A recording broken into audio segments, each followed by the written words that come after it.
No serious student of incentive systems is going to go very far without slipping into the eternal rabbit hole of game theory.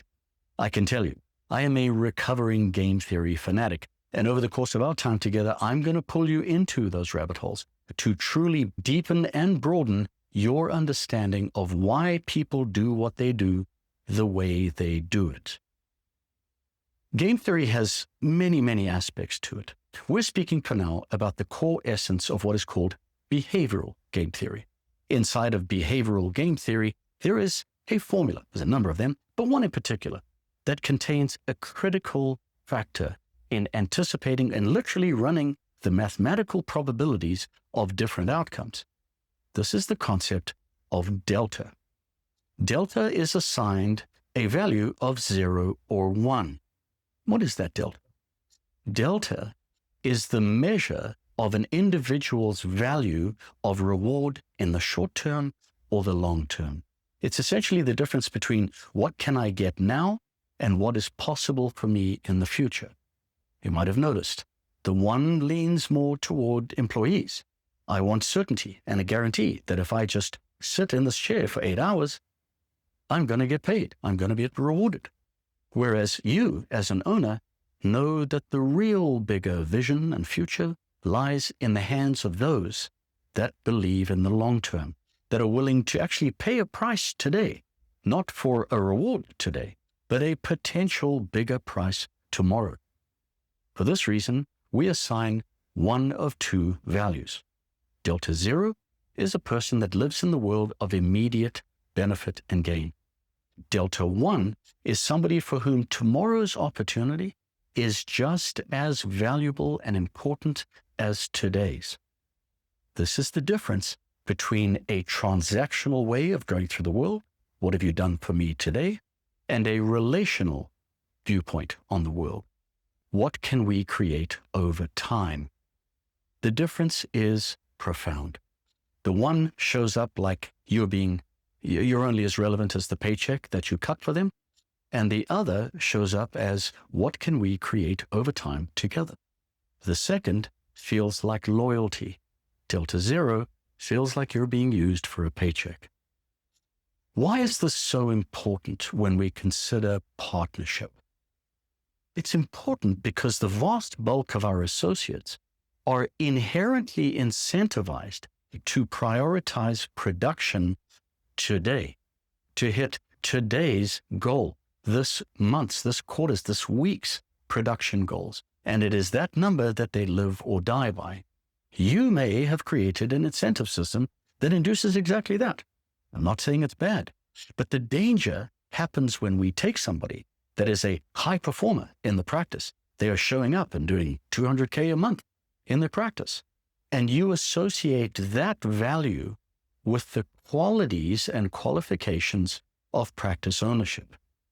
This is the big piece you're missing.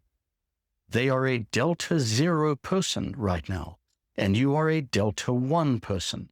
Practice and business ownership requires somebody willing to forfeit an immediate gain just for the hope of a bigger potential reward in the future.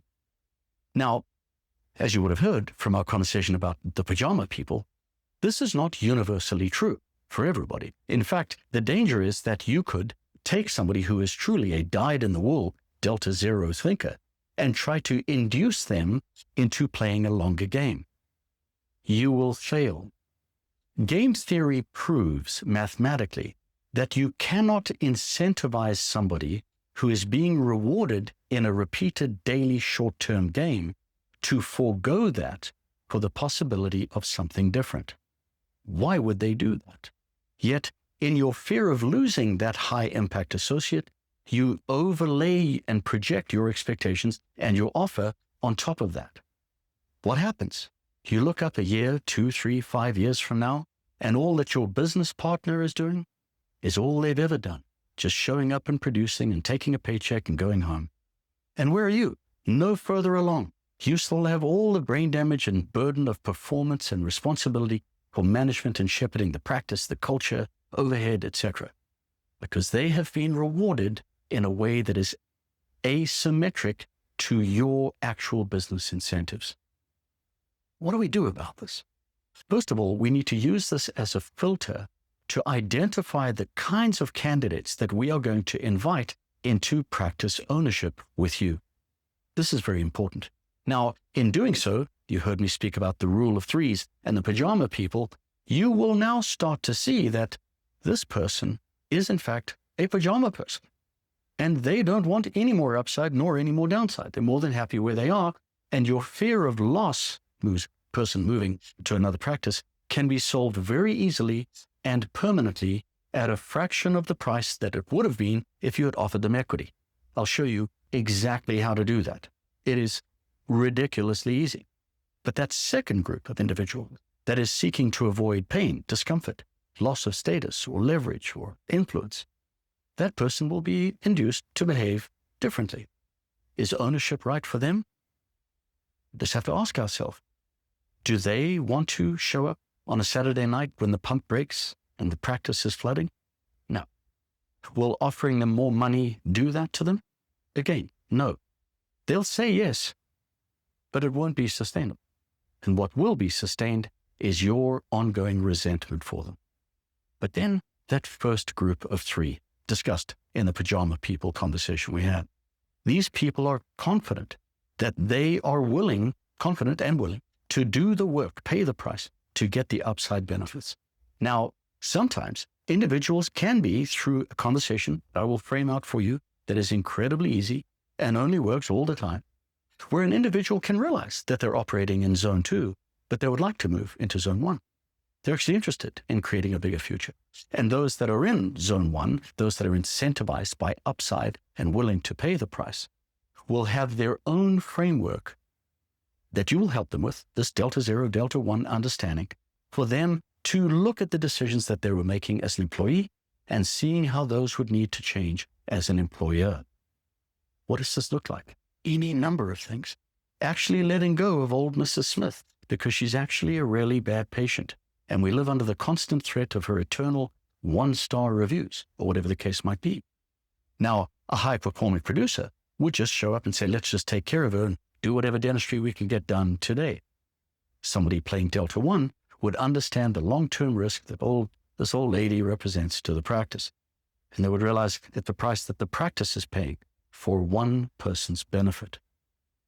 As I say, the difference between transactional way of moving through the world and a relational one. So this is delta 0, delta 1, a critical component in our designing incentives and also filtering the types of behaviors we can expect for and from people. It's going to save you a lot of brain damage. Now that you've seen it, I invite you to notice how you see it everywhere. Totally different philosophies of moving through the world, short-term and long-term, willing to pay a price today and those that are not for upside benefit. As we go forward, you'll see that this is really a filter in and of itself, that not just filters in the right candidates for ownership, but as importantly, maybe more importantly, filters out those that will not change, regardless of what constructs you create. For now, this is your focus, shifting the thinking about how we see the world and making sure that we check ourselves, that we remain Delta 1 players in an iterative, endless game that we are happy playing intergenerationally. More to come. Cheers.